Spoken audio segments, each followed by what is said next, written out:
Chapter number 3 जो last principal है हमारा, दैट इज कंसिस्टेंसी एंड रिकंटिन्यूटी।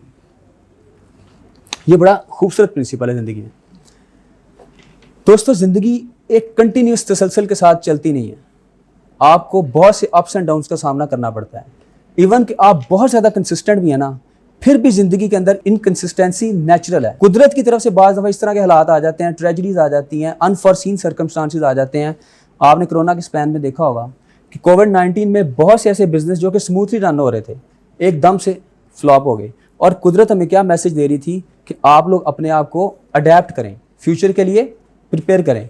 किस चीज़ के लिए प्रिपेयर करें कि नेक्स्ट टाइम अगर इस तरह के सर्कमस्टांसेस आते हैं तो आपने इनको हैंडल किस तरह से करना है। एक बड़ा खूबसूरत इंसान, एक बड़ा स्टीव जॉब्स, बेसिकली अगर हम इसका इंट्रोडक्शन लें तो ये एप्पल का को फाउंडर था। इस शख्स की मैं बड़ी खूबसूरत आपको बात बताता हूँ कि ये 25 ईयर्स की एज में his net worth grew to an estimated $250 million. बहुत बड़ी रकम है। 25 साल की उम्र में इसकी जो नेट वर्थ थी वो थी $250 मिलियन। मतलब इतने एसेट्स ये डेवलप कर चुका था।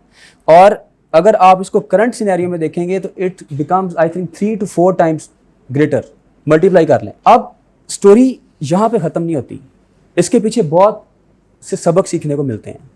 ये जो आपको फेस नज़र आ रहा है 25 ईयर्स की उम्र में इतनी बड़ी सक्सेस का, इसके पीछे अगर हम इसकी ज़िंदगी के ऊपर गौर करें और उसकी ज़िंदगी को जानें तो सबसे पहले तो इसके अंदर बहुत सी चीज़ें हैं।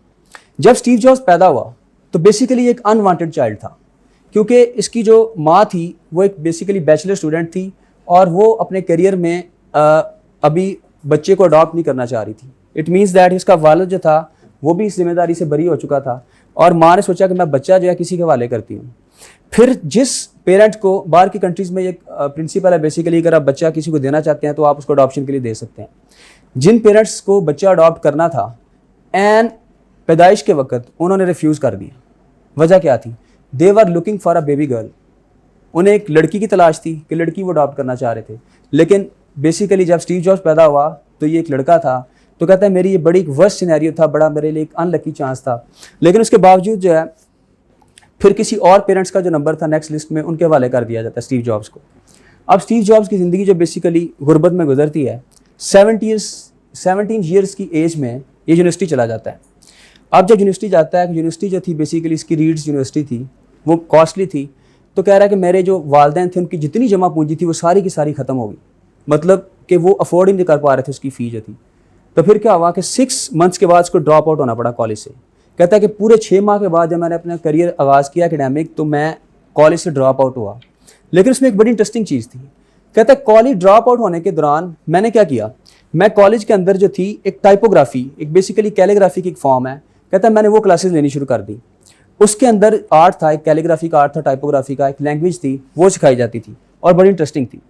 इसने वो सारी की सारी स्किल्स जो थी सीखना शुरू। अच्छा, जब ये स्किल्स सीख रहा था तो कहता है मैं फ्री था, लेकिन मैंने सोचा कि टाइम ज़रूर ज़ाया करना है, हम उसमें से सीखते हैं। अब जब ये वो लैंग्वेज सीख रहा है, उसके कुछ अर्सा बाद, 6 माह बाद जब दोबारा से इसने अपनी क्लासेस को ज्वाइन किया, लेकिन कहता है कि कुछ अरसे बाद मैंने कॉलेज फिर से छोड़ दिया। और अब मैंने क्या किया, इसने अपने दोस्त के साथ मिलकर अपने गैराज से एप्पल की बुनियाद रखी। बेसिकली एप्पल का को फाउंडर स्टीव जॉब्स को कहा जाता है। आप आज एप्पल के फ़ोन्स यूज़ करते हैं, टैब्स यूज़ करते हैं या लैपटॉप्स यूज़ करते हैं। तो बेसिकली अपने गैराज से स्टीव जॉब्स ने 20 साल की उम्र में, बहुत स्मॉल एज है, वहाँ से इसने एप्पल की बुनियाद रखी। अब जब एप्पल पे काम कर रहा था तो बेसिकली एक इसके साथ सक्सेस जो थी वो अटैच होती है। और कहता है कि ठीक 10 साल बाद तो मैंने क्या किया, वो जो लैंग्वेज मैंने सीखी थी, बेसिकली एप्पल जो था उसने एक नया वर्जन लॉन्च किया। मैकिन्टॉश एक लैंग्वेज है। तो जब एप्पल का नया वर्जन आया तो उसके अंदर मैंने वो लैंग्वेज इंट्रोड्यूस कराई। जब मैंने वो लैंग्वेज इंट्रोड्यूस कराई तो एप्पल का वो जो बेसिकली वर्जन था इतना हिट हुआ कि एप्पल ने मिलियंस टाइम तरक्की की। लेकिन उसके बाद क्या होता है, ये थे कंसिस्टेंट तरक्की का पीरियड, तरक्की करता जा रहा है। कहता है 30 साल की उम्र में मुझे एप्पल से निकाल दिया गया। एक पेप्सिको कंपनी है, जो पेप्सी वगैरह की जो कंपनी है, इसका जो बेसिकली सीईओ था उसको एप्पल ने हायर किया। और हायर करने वाला खुद था स्टीव जॉब्स, स्कले नाम था उसका। उस आदमी को इसने हायर किया सीईओ के तौर पे, अपनी टीम में ऐड किया, मतलब को सीईओ बन के।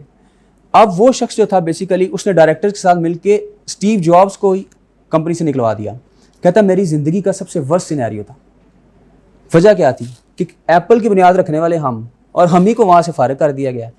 अब यहाँ पे जो बात सीखने वाली है वो बड़ी इंटरेस्टिंग है कि ज़िंदगी आपके साथ कंसिस्टेंट नहीं रहती।